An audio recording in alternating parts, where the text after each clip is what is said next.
Nature pure -17 cholesterol free rice bran oil. এতে রয়েছে এমন উপাদান যা আপনার হার্টকে রাখে সুস্থ।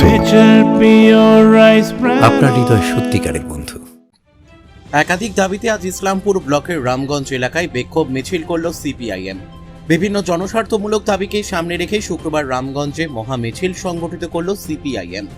কৃষক, শ্রমিক, বেকার যুবক যুবতী, স্বাস্থ্য পরিষেবা এবং গণতান্ত্রিক অধিকার সংক্রান্ত একাধিক দাবিতে এই কর্মসূচিতে অংশ নেন দলের নেতা কর্মী ও সমর্থকেরা।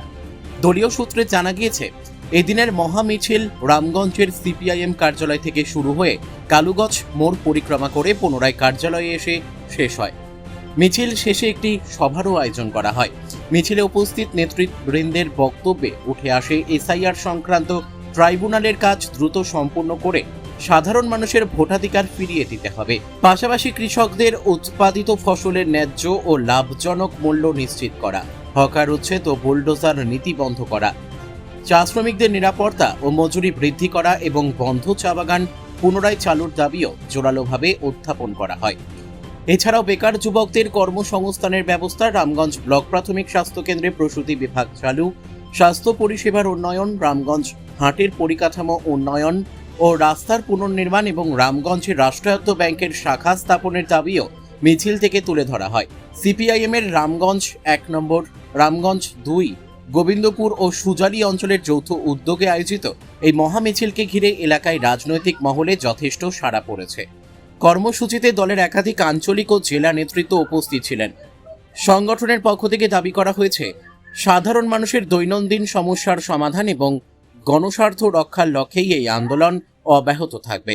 আমরা সিপিএম 1 নম্বর এরিয়া কমিটির পক্ষ থেকে সুজালি, ভদ্রকালী, রামগঞ্জ, রামগঞ্জ 2 এই 4-5টা অঞ্চলকে নিয়ে আজকে আমরা রামগঞ্জ বাজারে বিক্ষোভ মিছিল যে আমরা আয়োজন করেছি।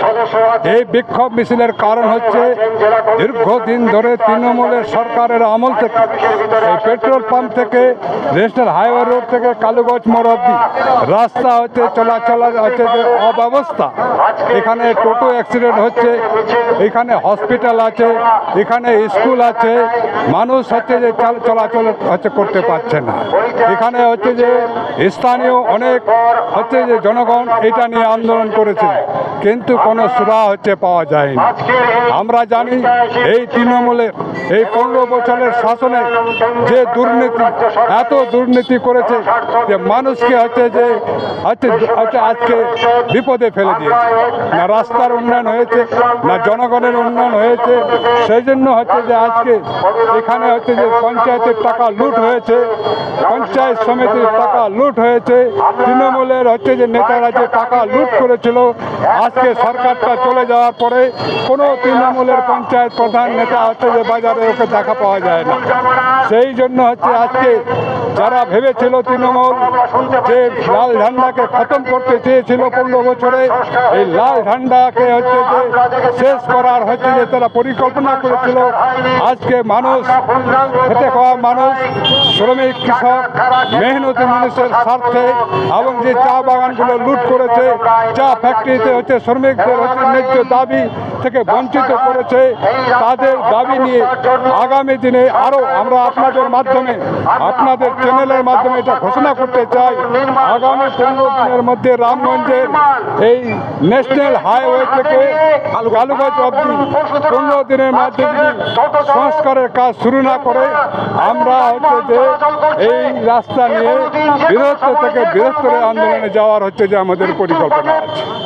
আমরা মিটিংটা বিশেষ কারণ হলো যে আমরা 15 বছর ধরে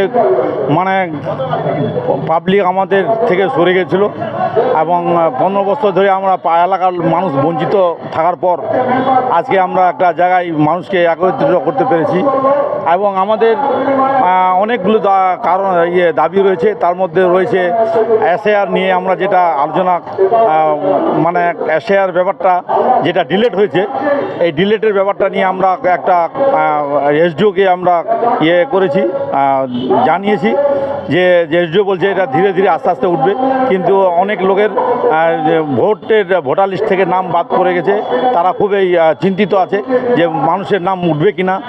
তাছাড়া দ্বিতীয়ত আমাদের এখানে একটা ব্যাংক ছিল ইউকো ব্যাংককে এখান থেকে সরিয়ে দেওয়া হয়েছে, কিছু গুন্ডা বাহিনী, কিছু দালাল চক্র এখানকার আমাদের ব্যাংক এখান থেকে সরিয়ে ইসলামপুরে নিয়ে স্থানান্তর করা হয়েছে। তাছাড়া রামগঞ্জে রাস্তাঘাটে নিয়ে ব্যাপারটা তো আপনারা জানতে পারছেন যে রামগঞ্জের রাস্তাঘাট মোটামুটি 10 বছর ধরে অকেজ। এক রাতে নাকি একটা জিসিবি বলে 9 লাখ টাকার তেল খেয়ে নেয়, এটা আমরা শুনে আমরাও হাসি, মানে লোক পাগল বলছে যে এক রাতে 9 লক্ষ টাকার তেল খেয়ে নিছে, জিসিবি খেয়ে নিছে। তাছাড়া একটা ড্রেন এখানকার লোকাল এজেন্সি আমাদের ছিল, এই লোকাল একটা এজেন্সির মাধ্যমে একটা ড্রেন করা হয়েছে, ড্রেন গিয়ে ওইখানে মসজিদের তিস্তার পাশে মসজিদের সামনে গিয়ে ড্রেনটা বন্ধ করা হয়েছে। এদেরকে এইটুকু বোঝা উচিত যে এতদিন তোমরা প্রশাসনে আছো, 15 বছর ধরে 15 বছর প্রশাসনে আছো, রামগঞ্জের একটা ড্রেনের জলের নিকাশের ব্যবস্থা তোমরা করতে পারছো না। এটা নিয়ে আমরা দীর্ঘদিন ধরে লড়াই করে আসছি। আজকে আমরা একটা মানে মহা মিছিলের আকারে জনগণকে নিয়ে আমরা পার্টির মাধ্যমে, আমাদের পার্টির উদ্যোগে আমরা আজকে একটা মিছিল করলাম। তাতে আমরা আজকে লিখিতভাবে আমরা এসডিওকে এটা স্মারকলিপি দেব। এই মিছিলটা শুরু হয়েছিল আমাদের রামগঞ্জ পার্টি অফিস থেকে এবং ভায়া কালুগঞ্জ হয়ে আবার পার্টি অফিসে শেষ হলো। কিন্তু এটা আমরা প্রশাসনকে 2 দিন 3 দিন গেলাম, প্রশাসন এই ব্যাপারটা নিয়ে একটাই কথা বলেছে যে আপনাদের ভিতরে পারমিশন এখন দেওয়া যাবে না, কারণ কনজাস্টেড এরিয়া আছে, আর সামান্য কনজাস্টেড এরিয়াতে আমরা ভিতরে আমাদের ঢোকার পারমিশন যেহেতু দেয়নি, সেইভাবে আমরা প্রশাসনের কথা মতোই সুস্থভাবে মিছিলটা ওখান থেকে ব্যাক করে আমরা পার্টি অফিসে শেষ করলাম। আপনার নাম? আমার নাম রফিক আলম, এরিয়া কমিটির। ইসলামপুর থেকে দেবব্রত চক্রবর্তীর রিপোর্ট, কুলিক নিউজ।